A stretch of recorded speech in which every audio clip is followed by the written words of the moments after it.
Welcome to the Cooked to Booked webinar. I'm sure you know our host today, Sam McKenna, CEO and founder of Samsales, and Morgan J. Ingram, wearing his Chef Morgan, CEO and founder of I'm ready to go. Creative.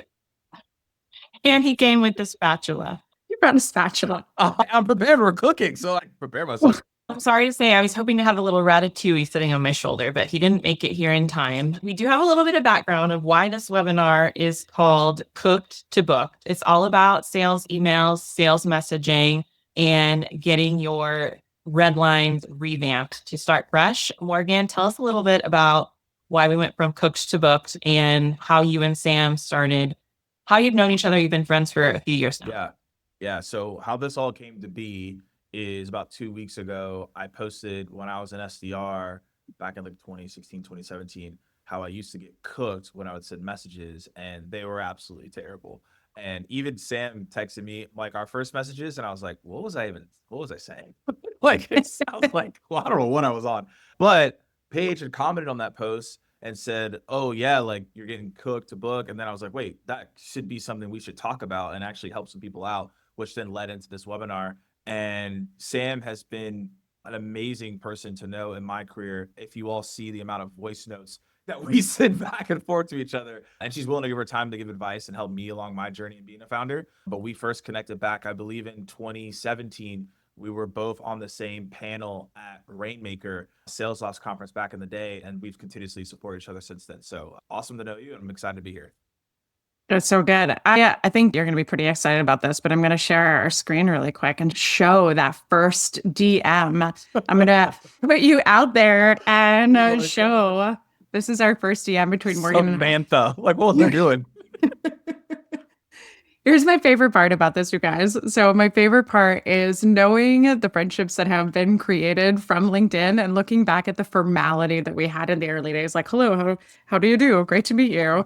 And that's Morgan and I. And now it's a little more chill, a little looser in our conversations. But it's great to have been buddies for so long. And great to have shared my first major stage with you, too, at the Rainmaker conference. Like you said, I was really pumped about that. That was a big one.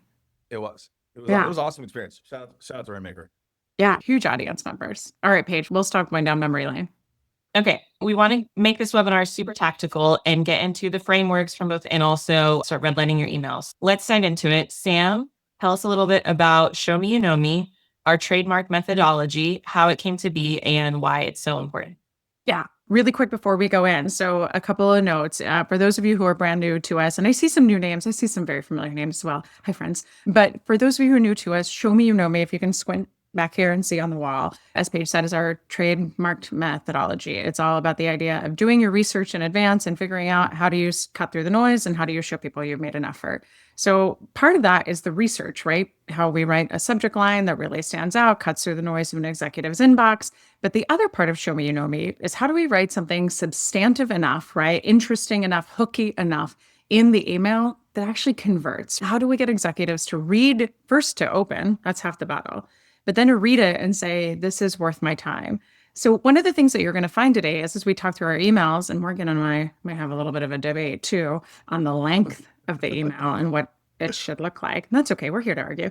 But I think what's important is that we've got just a couple of seconds to earn somebody's attention and then convince them to meet with us. So this is what you guys can see on the screen. This is our framework. This is what our clients get when they do our Show Me You Know Me workshops with us. So check out a couple of things. What makes a perfect email, in our humble opinion? What makes a perfect email? Starts with our subject line and it starts with our first sentence. So the thing that's really normal or really important here is that we have a subject line and a preview text, right? Look in your inbox. You can see exactly this subject line and preview text that compels somebody to open that email. If you guys look at running podcasts plus Chicago pizza as your Show Me You Know Me subject line, raise your hand if that makes sense to you. Nobody? It's because the subject line was written just for this one person. So maybe I read an email to Morgan and I'm like, spatula plus pickleball plus hashtag samsales. Let's say he doesn't know what samsales is, but he was just on a webinar where he brought a spatula. He is a pickleball fan through and through. But if I send him that, it's going to cut through the noise of everything else that's in his inbox, which is like, use AI to scale your business times 100 emails. We want to think about that preview text, that first sentence.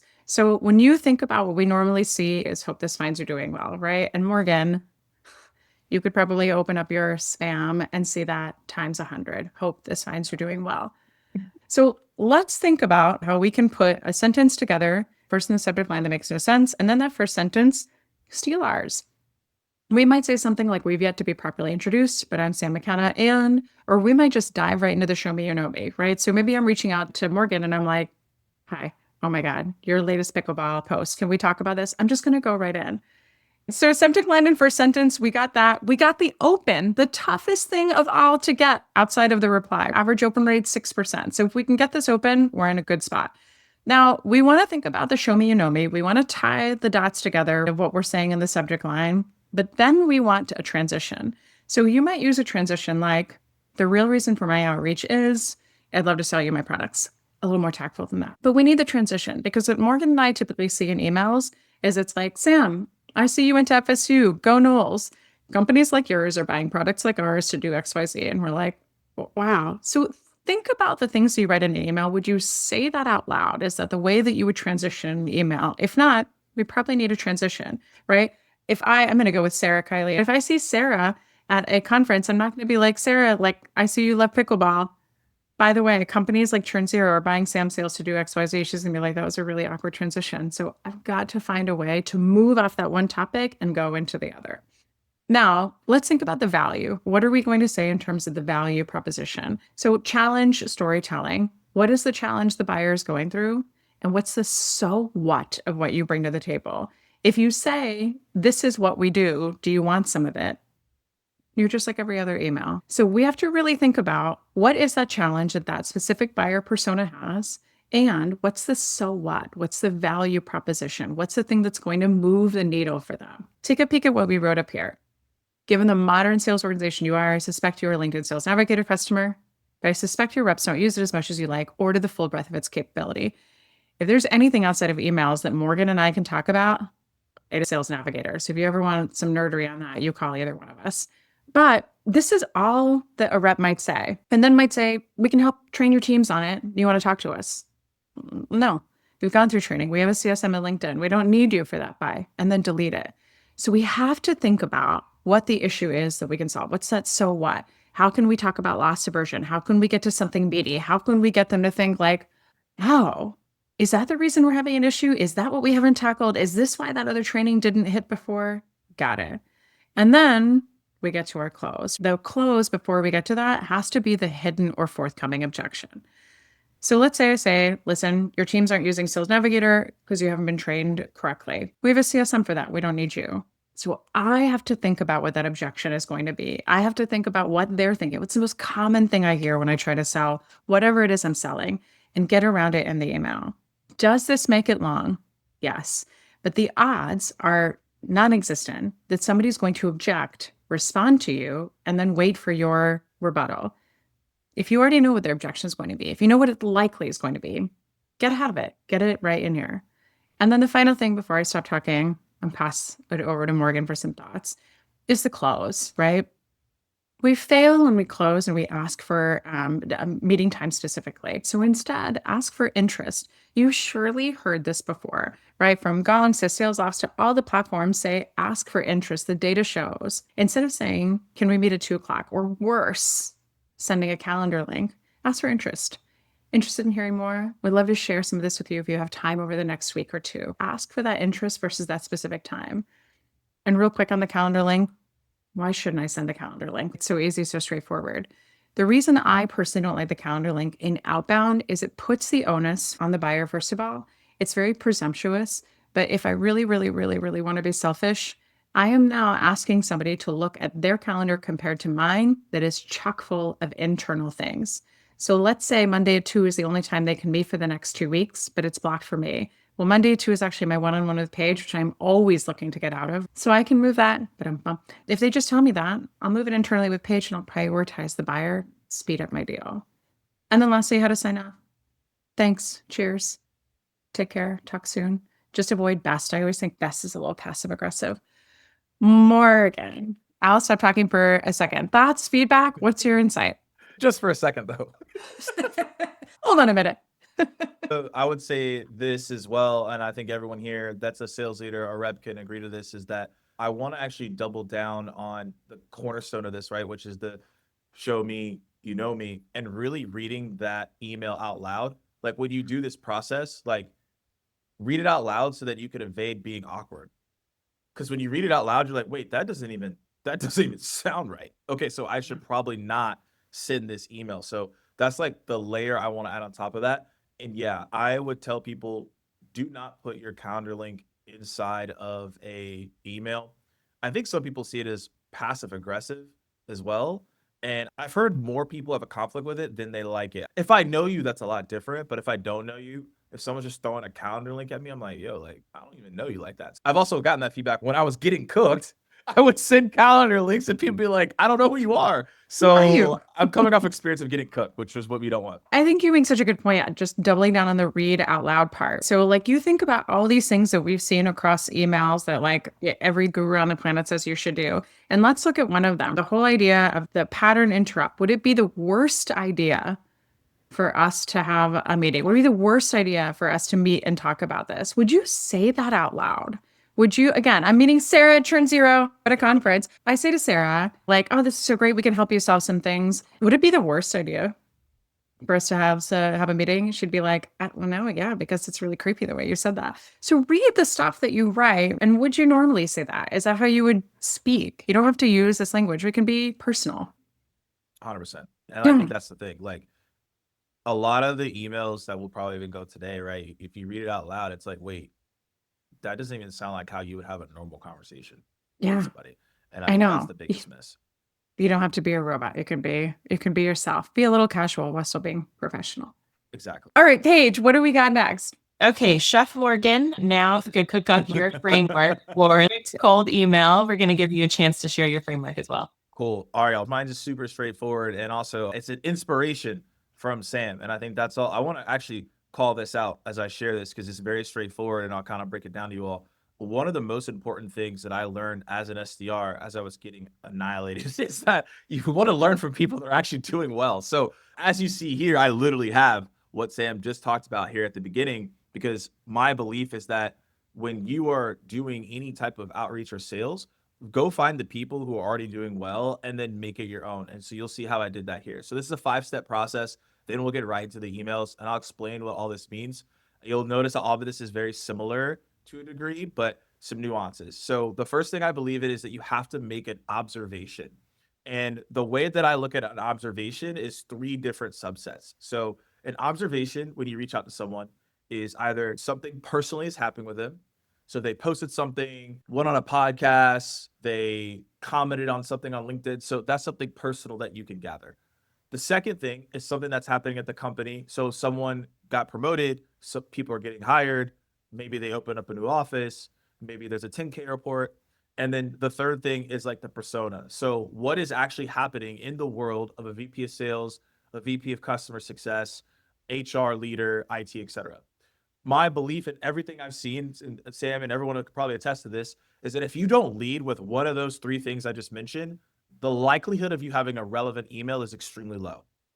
So everybody that coaches say you need to have an observation. If you can't tell me you have an observation, then you're just going to default to writing an AI slop email, which we all know is going to get deleted. And then you're going to start with hope all is well because you're just hoping that things are well, so they'll just reply to you. So it's too much luck and chance. So that's why we focus on observation.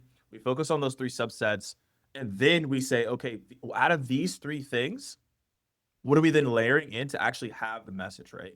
So that's the case there. Then the next is the context. What I've seen over time is that you don't make an observation without adding context to the actual observation itself. So an example of that is like, hey, I just saw you hired 5 reps. Okay, cool. But what exactly does that mean? You could say, hey, I noticed that you hired 5 reps. Typically, when we see that, that means that you're trying to onboard them and making sure that they can hit their number. And then now you can actually segue into the pain point. The goal of the context is that we want to provide what the observation means so that you can provide clarity on what is actually going on based on your experience, which again leads into that pain point. I directly will mention that pain point. I like to use language of like, hey, I'm not sure, or like this might be happening based on the observation because we don't exactly know. but I like to add that language in that this is probably happening based on this observation. Then based on that pain point, here's how we potentially could solve that. And then a call to action. Sam already just said all the stuff I said, so I'm not going to repeat that. I'm aligned with that. So when I look at emails and reaching out to people, these are the 5 steps I always look for to make sure that when I'm sending out this email or reaching out to somebody, it follows these 5 things, which we'll obviously talk about here in a minute. I saw this segment on the Today Show once that said that for every 1 word a man says, a woman takes 11 words to say it. And I think seeing our plays right up next to each other proves that exactly. Yours is a nice, clean 1-pager with like 14 words. Mine is 14 pages with 5,000 words. So I mean, there's the proof of the pudding. Hilarious, actually. It was really great. Actually, in the segment, they had couples and they were like, they put them side by side. They say, how did you meet? And the guy's like, we met at a bar. And the girl's like, okay, well, first I was going out with my girlfriends and we were talking about what we were going to wear. It was fantastic. Anyway, I digress. But I think what you guys can see, right, is there's a pretty specific structure to both of our plays. And it's really thinking about what do we understand with the buyer? What are we seeing? What do we know that's going on with them, right? And then finding a way to prove value. And when you think about that, the higher you go in the executive ranks of who you're targeting, the busier they are, the worse their inbox looks, and the least amount of time they possibly have to give to anybody. So to the kind of shorter, longer, what should we do? Should we just say an observation? Should we say what we do and then hope that they take a meeting? What if everybody else does that? What if Morgan and I send identical emails to someone and we say, we can help train your teams on Sales Navigator. Do you want to meet with us? What are they going to pick? If the emails are identical, flip a coin, what do they pick? What you have to think about is what's your unique value proposition? What can you teach them in that email? How do you get around the objection? If they say, we have an incumbent, we don't need you. We already do that. If we say, we can save you time, and they say, we don't really spend a lot of time here, bye. How do we think about those objections and get them to say, that's smart. Let me see if I can spend some time with you. 100%. Let's dive into our emails so I know we have a bunch of examples. All right, let's get into the email. Here's the first one. Hi, Samantha. I'm reaching out from company redacted, accounting and tax, to see if Samsales could use a fresh approach to tax and financial strategy. We specialize in helping business owners cut their tax bills by 50% or more and build financial strategies for future security and generational wealth. If you're open, let's chat for 10 minutes. I think you'll find it worth your while. Best. A best. No, the best. Oh, no, the passive aggressive best. No.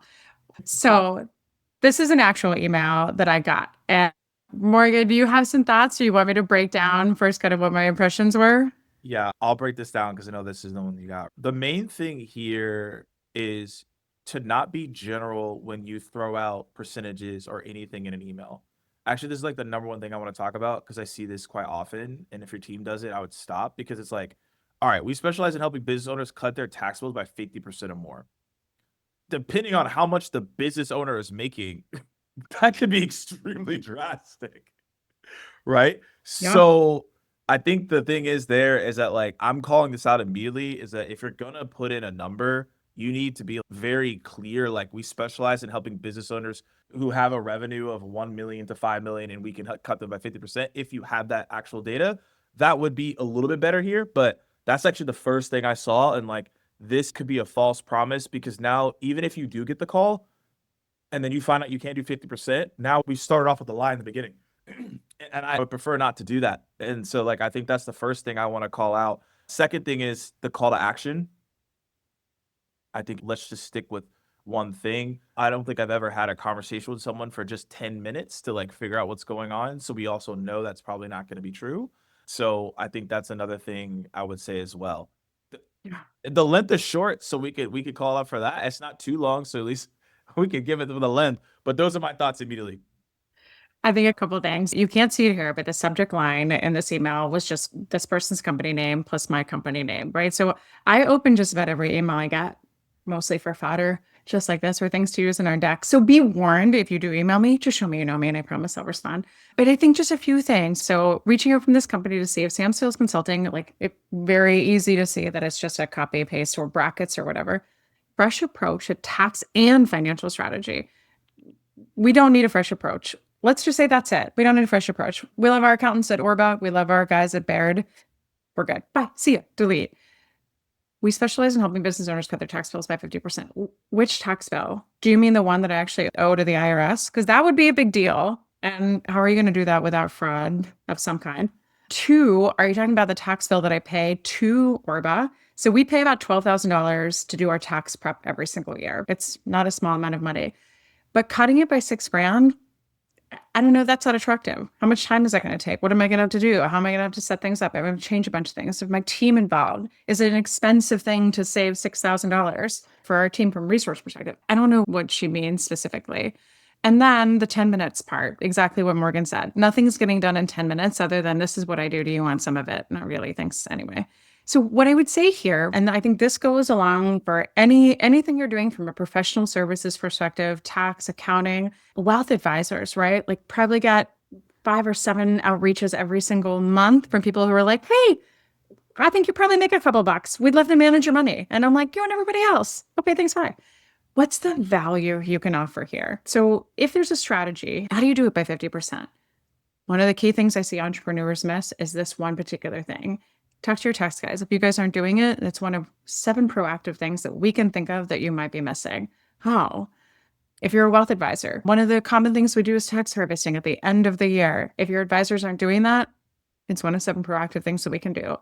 So imagine, right? Your buyer then goes, I go to my wealth people, and I'm like, do we do tax harvesting? And they're like, oh no, we should probably do that. And I'm like, what? So now you've created FUD, right? Fear, uncertainty, doubt. I go back and say, well, it sounds like they weren't doing that. What else are you guys offering that we should be doing?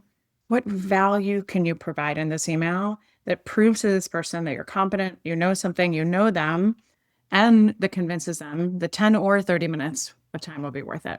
Yeah. Cool. Okay. Okay. Question on this one. Does anything Yeah. stand out to both of you? And Morgan, maybe I can start with you on this one. Does it matter to you if the email is in a block of text like this or broken up into separate paragraphs? I think that's a personal preference at the end of the day. I actually like that it's like this because it reads to me like a text and it takes me like 2 seconds to read it. So if someone were to send me this, I would prefer that. But I also think that some people would not like this. So I think it's a personal preference. If it was longer, I wouldn't like it. But I dig the block. It's totally fine. But if there are a few sections, right? The show me, you know me, the value proposition, so what, and then the booking, if you had that all smooshed, I would just delete it. And my eyes would cross and then I'd delete it. I would also say, I want to add to this before we move on. This actually is like really important. I also do this as well sometimes, is if you read it out loud, like I talked about earlier, and it's like, yo, this sounds like too stiff, you could always put it into AI and just tell it to remove the jargon to like get you thinking about ways to approach this differently.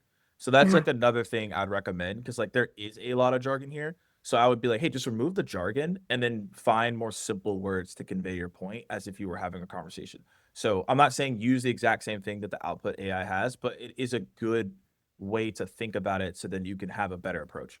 Yeah. I will say that I responded to this email, and I do sometimes something that if you guys have followed Kyle Coleman on LinkedIn, like one of the original creators on LinkedIn, so smart. But he used to do the same. He would respond to SDRs, to people like this, and be like, hey, here's some tips. And I never hear back. I never, ever get a response or somebody is like, oh, thanks. And I'm like, you're welcome. So by the way, if somebody responds, even if they say no, or they give you advice, life-changing email advice, just respond and say thanks and appreciate the person. Well, all right, Paige, on to our next, yeah? Sam, I'm going to let you respond first on this one since Morgan started the last one. Congratulations on the fantastic AB InBev news. And I have to say, it's pretty cool to realize that all the beer brands I love are actually AB InBev brands. I didn't know that before. As a fellow beer enthusiast, I was absolutely delighted to see Corona crown #1. It brought back some fun memories from my early marketing days running Corona campaigns, so it's great to see that recognition. While that digress, the really for my outreach is that I see that you are based in NYC. I'd love to personally invite you to our roundtable event in NYC on October 9th. We're gathering a small group of senior FP&A leaders like yourself to chat about scaling teams, AI's impact on finance, and future trends. We'll wrap up with a relaxed happy hour. It's complimentary, and if you'd like to join us, just let me know, and I'll send over a quick form to save your seat. Hope to see you there. But Sam, I'll start with you on feedback. Cool. Couple of quick things. So one, fellow beer enthusiast here. So kindred spirits, I'm with you. I think this is where I actually think longer emails are good. I think this is one where we could have made it shorter and really succinct. I think just as Morgan had said, cutting out the jargon, but maybe just some of the repetitiveness, right? So like the InBev news, I have to say pretty cool all beer brands. AB brands. I didn't know that before. I think we can just smoosh that together and then just cut to the chase of the invite. Maybe you even just tie it at the end. You could tie the show me, you know me and say, we'll wrap up with a relaxed happy hour, perhaps even featuring Corona, which I was excited to see was recently crowned #1. Like you can tie it together, right, in a little bit of a different way there. I think this is actually a very good value prop. The two pieces of advice I would give you outside of the shortening of this is one, subject line. Make sure your subject line is really, really clear that it's an invite you're inviting them to. So if you're burying the lead and it's all the way down of the invite that you're extending, they may not even open it to begin with. Two, let's say this is your 19th email on a chain that you've been working to try and get them to respond to. One cool hack that you can do here is put the invite before the RE of your subject line. So let me say that again. We have our RE subject line is let's say it's great, show me you know me. And after 18 emails, you have not broken this person to respond to you. So now this is your 19th touch. Before the RE, I would say something like F&P leaders event, something like that. NYC October 9th. Super, super short, but make it clear that it's an invite. Let me tell you why real quick. I live in Washington, just outside Washington, D.C. in Northern Virginia. And when, I can't remember what the year was, but when the Nats here, the Nationals baseball team, when they were doing really well, we got a suite for work and we invited everybody to come. And nobody responded. Nobody wanted to come to our suite. Are you kidding me? Why? Because we buried the lead. Nothing was in the subject line saying that we were inviting them to an event. As soon as we put that in the subject line, everyone's like, yes, I would love to come. And we're like, yeah, I'll bet you and everybody else. So just think that subject line is so, so important. The final thing I would say is who else is coming? So you might say senior FP&A leaders, but who, right? So I get a lot of these invites for DC as well. We're inviting fellow founders, things like that. And I'm like, what does that mean? Because that could mean like a bunch of insurance salesmen who are really excited to sell me their insurance. Not there's anything wrong with that. Or it can be fellow entrepreneurs, right, that have companies of XYZ value. So the more specific you are about these are going to be your people that you're around, the better. Morgan, what do you think? Yeah, this is my favorite email. They cooked. Spatula is out. They cooked on this email because people were like, oh, like this is actually like a very good vision of an email, right? Because most people don't have that, right? So I would say a couple things. I would actually move the first 2 sentences to PS. I actually don't think they need to be in the body of the email. I don't think a lot of people use PS enough. I find that PS is really, really good when it's like, this doesn't have anything to do with the email, but it's a good additional piece, right? It's like the cherry on top when you finish the cake. So a good PS will take you a long way because a lot of people are like, oh yeah, like congrats, you went to this college. It's like, okay, just put that in the PS and like, you're fine. Like you're going to be okay. So that's what I would say to do there. I think leading with as a fellow beer enthusiast is actually the way to go. And just like you said, instead of saying while they digress, and there's obviously some grammar things we can fix here, I would just say anyways, and then go into the value prop, right? That is a natural transition from, okay, we've made a good observation here. You've added some context and then, okay, let's get into like the pain point and the problem now. I don't think you even need the piece of that, hey, like digress, whatever. It's like, hey, anyways, here's why I'm reaching out. Then say, hey, exactly what you said. I'd add context on what leaders are relevant in that space.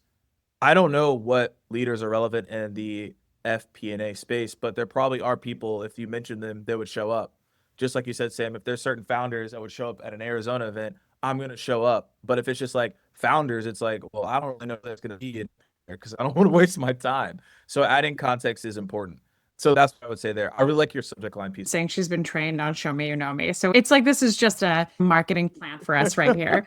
Thank you. No, exactly. This makes sense. I promise it wasn't. I will say too, though, I've used the beer angle before. There's a distribution company, I think it was in Mississippi, and they keep coming to our site. We see their executives go to our site, and one of the beers that they distribute is the Spotted Cow beer. If you're a Wisconsinner, you know this beer. I have never had it. I'm dying to get my hands on it. Please, somebody ship it to me. Just one bottle illegally. I won't tell anybody. But we've used that in our Show Me You Know Me and our subject lines. They actually come to our site for things. We use that in our subject line to be like, take a meeting with us. And they don't respond. So sometimes there can be intent. There could be interest. There could be all the Show Me You Know Me. There could be beer knowledge. and they're still not excited. So don't be hard on yourself too if all of your show me or know me doesn't work. It won't always. There are no silver bullets. I think a really cool follow-up here though would Yeah. be if you had a picture with this beer. Yes. That is one thing I will say. If you did not get a response from this, I'd follow up with a picture of the beer. I think that would hit. It's such a good call. And we, you know what we found? One of our clients is Nielsen IQ. So I'll give them a quick shout. And their president of, I think it's SMB now, but he's been promoted again. Andrew did this really cool brand campaign on LinkedIn where he had reps go and find the brands that they were trying to close deals with, take pictures of themselves and write LinkedIn posts about it. Really smart. So yeah, go and send a picture of yourself at the grocery store with this beer, at home with the Corona and the lime, whatever. It doesn't even have to be of you. It can just be your beer on your counter. And again, maybe at an appropriate hour, like not 8 a.m. I don't know, but I think that can go a long way. It could. Paige, off to you. Okay, let's move on to the next emails and we'll hit some questions before we get into the next one. And Morgan, I'll start with you on this one. What are your first thoughts? So many thoughts. Okay, so the thing is, y'all, is most of us have been in AI for quite some time. And the thing is that you could no longer, let's say, trick people if you just used AI and that was the output, right? So that's immediately what I think. Now, this could be incorrect, but like when I see certain things, I'm like, yeah, this could be just like AI written, right? But what I will say to get a little bit deeper is it's going back to what I said earlier. We partner with platforms like this tech that doesn't give people enough context because I could say that in any realm. What's important is to get some context here on what type of actual platforms are like this tech. So do you have an exact use case?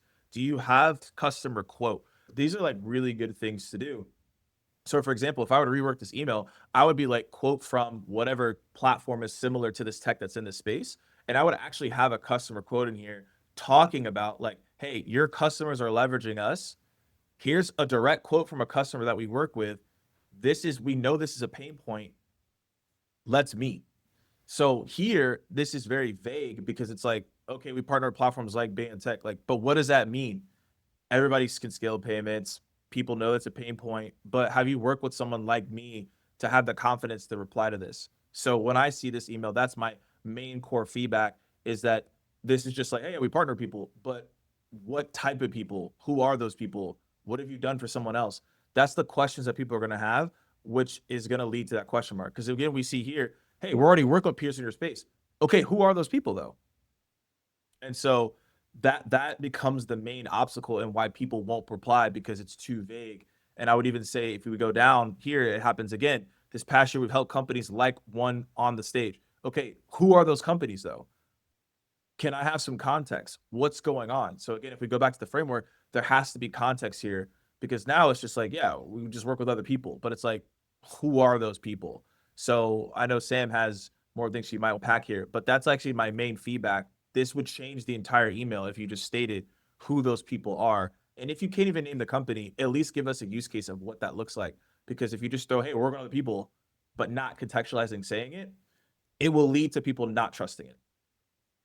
I think it's perfect. And I think too, like this is a great call out for leadership because I think when we look at this, we see this exact same email across 1,000 different companies. So the format, the structure, and everything, this is definitely from leadership versus something that we've written ourselves, right? So we're basically just doing what leaders tell us. So think about a few notes here. Both of these emails to me are here to kind of like hook somebody, but for our benefit without giving them something in return. So look at this. Like I know payments are a core part of your business model today. You don't say accepting payments is a core part of our business model. Yes, we need revenue in order to survive. Thanks. But there may be gaps where we can add value immediately.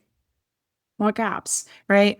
The last thing I want to do is get on a call, tell you about our process for you to hear everything, and then say, oh, yeah, we don't help with any of that. Tell me what the gaps are, right? Give me at least one. So educate me, give me something to think about, create that FUD, that fear, uncertainty, and doubt. Show me something that I'm not thinking of. That for that first email, if you say there are maybe some gaps where we can add value. For instance, did you know that the average Stripe payment rate is 5%? And with this one flip, we can take you to 1.9%. I went on your site. I saw you sell a ton of Sam shorts. I did some quick math based on your playbooks and how many you've sold. We could have probably put $32,000 back in your pocket last year. Worth a chat? Yeah, I would like $32,000. Thank you so much. Right? Think about that. Do your research. That would get me on the phone. The other thing, exactly what Morgan said. What other companies? All of that matters, but improved cash flows. Our cash flow is pretty good. Healthier client experiences through payments. I don't think we definitely piss them off. It's not through payments. Just kidding, hire us. And reduce costs. I mean, across what payments? I don't know how much we spend there. It's not really giving me a sense of what we can save. And again, what's the resource cost that I have to put in for what output? So think about something where you can get more tangible when you think of those objections. Improved cash flows. We have great cash flows. Oh, really? Well, what about this and this and this? Oh, I didn't think about that. So think about what you can state, what you can teach, what you can educate them on in that email. If you've gotten the open, if you've done the show me, you know me work, right? How do we convert them through tangible stuff in that email? Okay. We had 2 questions that are related. So Caroline said, how do you think about referencing when many customers strike the ability to use a logo or name in their contracts? James said, using other client names in any context within my industry is strictly forbidden. So how would you frame the messaging when they're in those situations? So like the main thing, I've run into this a couple times, is you can just vaguely state, it's like, well, who was this example? One time it was like, one of the top 10 financial services companies use us for this example, or like one of the top 10 market cap companies use us for this, right? So you can like vaguely mention, all right, if you use logical conclusion, it's one of these people in these companies without stating company.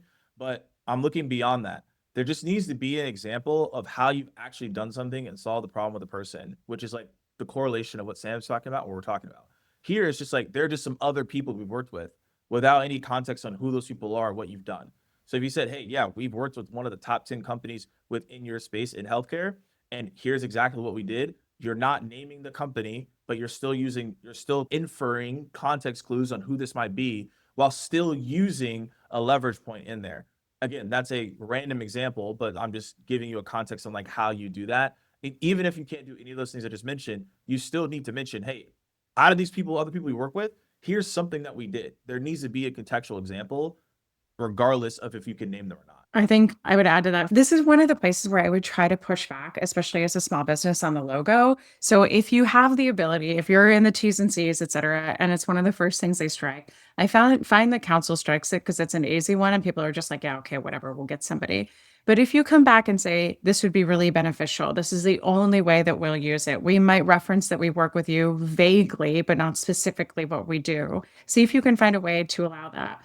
We do have a couple of brands that don't allow us to use their logo, but they'll allow us to talk about it. So we might not be able to put it on their site, like LinkedIn is one of those, but we can talk about it in emails or we can say what we do with them. We just can't have their logo because of the red tape. So see if you can squidge around with those terms and conditions too. Okay, email 5. I'm just going to run through this, make it easy for you. Hi, Nain. I'm reaching out to introduce myself and thank you for the calibration business you do with company in New Jersey. I'm the new regional sales manager, facility validation, environmental monitoring, and calibration services in the Eastern US. I'm going to be in Eastern PA area on Tuesday, September 16th, and would love to stop by for an introductory meeting to see how company can lend additional calibration and environmental monitoring support to your facility at Adair Frontida Biofar. I have the following times available for a meeting currently. Thanks, Joe.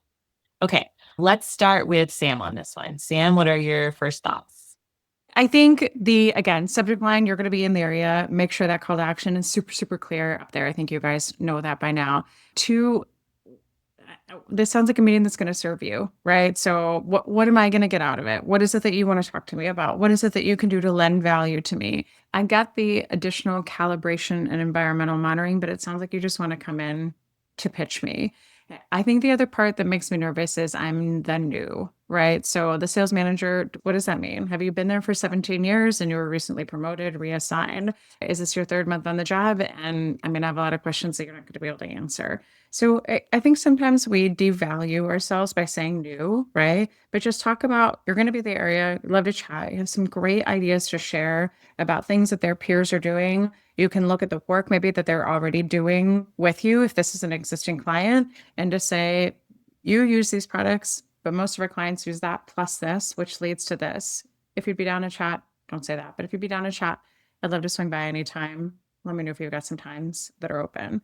I would also just say on this note, make sure that if you are going to do business with a company in New Jersey, where are you going? What does this person, Eastern PA? I'm going to be in Eastern PA. Oh, okay. Two things to say. One, if you're going to be in the area, should never travel. If they have one anchor meeting, you should have 17 other meetings around that. So one of the things that I thought was so obvious was I'm going to maximize my time when I'm in Atlanta or Eastern PA or whatever, right? But then I would get a rep on my team who's like, yes, I went to Atlanta for one meeting and I was there for 3 days for one meeting that lasted 30 minutes. And I'm like, were you hanging out with Morgan back in the day when he was there? What were you doing? So like crank That would have been lit though. Yeah, crank it out. 2, transparency and honesty is always a good thing. And so I will tell you, in my very early days, I had sent an email and said I was going to be in this Colorado town. I was like, I happen to be in this Colorado town for other work. I would love to meet with you. I was not going to be in that Colorado town. I was just hoping that they would finally bend and take a meeting with me because I was going to be there. I can't even remember the name of the town, but it has one stoplight.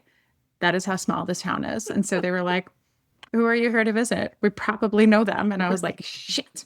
So honesty for the win, always.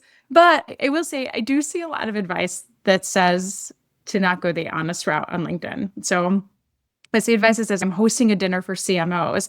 I'm not hosting it yet. I'm just waiting for you to say yes. And then I will be. Like, I think we can choose a little bit better honesty in our lovely profession of sales. Right. My last note there. Morgan, what about you? I want to echo something. I'm 100% in alignment with leading with transparency.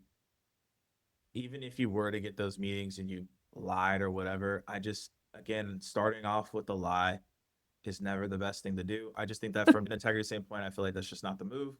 So I'm with Sam on that one. To go further into this, so I'll give like a very tactical example. So what Sam said, if you all are traveling and going anywhere, don't just do the one thing.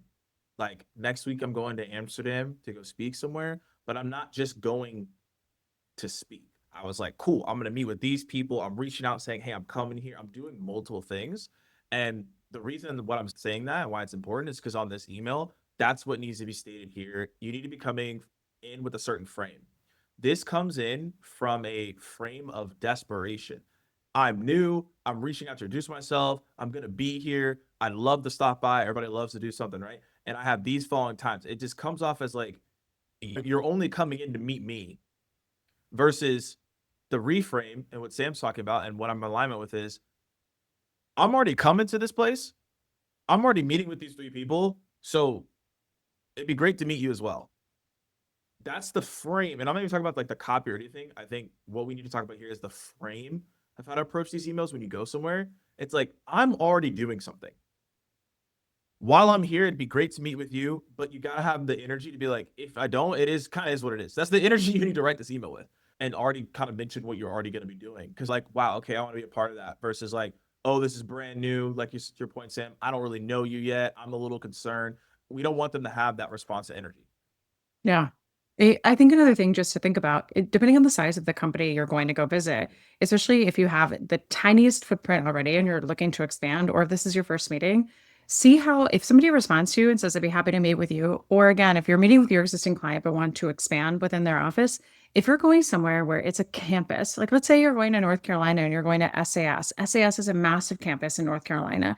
I would basically just like to spend the day at your building. Who else can I meet with? Who are your peers in different divisions? Can you walk me down? Remember, some of you might not remember, but like when you got walked down the hall, right? Like your main champion took you and this person. I mean, you just cleaned up with meetings and connections and follow-ups and being able to continue the conversation.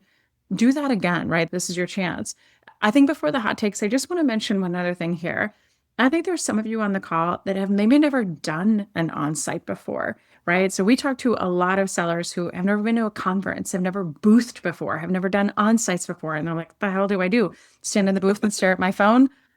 No. So just a couple of notes, making sure that we're there, especially if you're going in a big city, Chicago, New York, whatever, it's going to take you time to get through security. So one thing I would say is make sure you're early. traffic is not an excuse, whatever is not an excuse. Like if I have a meeting at 9, I am in the Starbucks in their building at 8, like a total nerd, just waiting and relieved that I'm on time.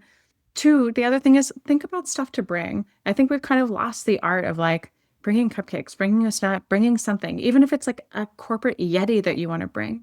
Come with a gift. We don't go to people's parties without a gift to delight people, something to leave behind. Where did these cupcakes come from? Sam was here earlier talking our ear off.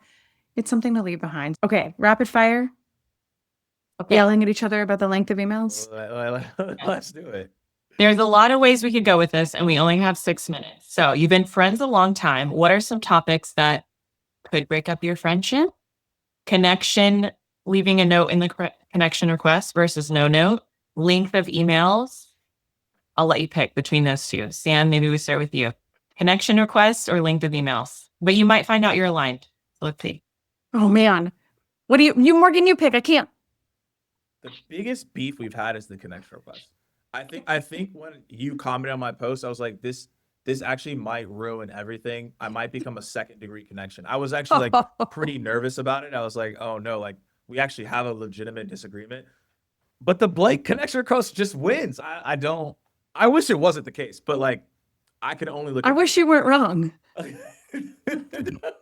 No, it's the blank connection request. Everybody knows it. I know we want to say it's personalized. I understand, get it, but the blank wins. It's just Okay. Here's the debate. You send a connection request to somebody. You guys are all connecting with Caroline Holt right now. You send a blank. You guys are probably like, crap, I already connected with her. What if I did the wrong thing? Well, here you go. If you haven't, I'm here to save you. And Caroline will accept your connection request. Morgan thinks volume is king, right? So don't send contacts, hit the connection, call it a day. I think send contacts, because if we look at most executives' inboxes, those connection requests, they are packed to the gills with connection requests. They're hot messes when we find them and we help them with their LinkedIn strategy. And so the ones that stick out, that's what I do too. I scroll through to the ones that actually made an effort. And then I'm like, who is this? Those are the ones I clear out first, or the ones where I can tell like it's probably a bot or something like that. I go through and I'll clean those up. So I don't know. We should have done a poll. Again, I think everyone's just going to be against me. But the thing is, it's fine. But what I would say is there's a component that is correct. So let me add context to this. The thing is that when you have a good profile, you have a good headline, and you don't look like your profile picture is like you're being interrogated in a cave, there's a high likelihood that people are going to accept you. Plus, there's an inverse to this. The reason that a lot of people don't accept things that have notes is because most of the time that people have notes and they have like, we have the same synergies. They've been burned so many times. No. You know this. They've been burned so many times that even if the note was somewhat good, they're nervous and afraid they're going to get pitched. So they'd rather accept something that is blank because they're like, well, okay, it's a little bit ambiguous. It's mysterious. This is what I've been told. Let's end on this, that we should never, ever, ever, ever use the word synergies in our outreach, in our email, anything. You might as well say, come here often. I mean, synergies is just like instant Purell of your entire body. All right, you guys, this has been a blast. Morgan, we should do these more often. Thanks for buddying up and doing this with us. We're really excited. Thanks, you guys, for all the questions and for boldly submitting your examples too. We really appreciate it. And if this was helpful, say hello on LinkedIn, share us with your friends, and come around next time. Oh, by the way, Caroline did accept my connection request and it was blank. So that's right. Well, all right. It's all right. It's fine. Listen, there's just more data proof. I don't tell you. She said she was accepting them all. Oh, we have synergies. Thanks, you guys. Have a good day.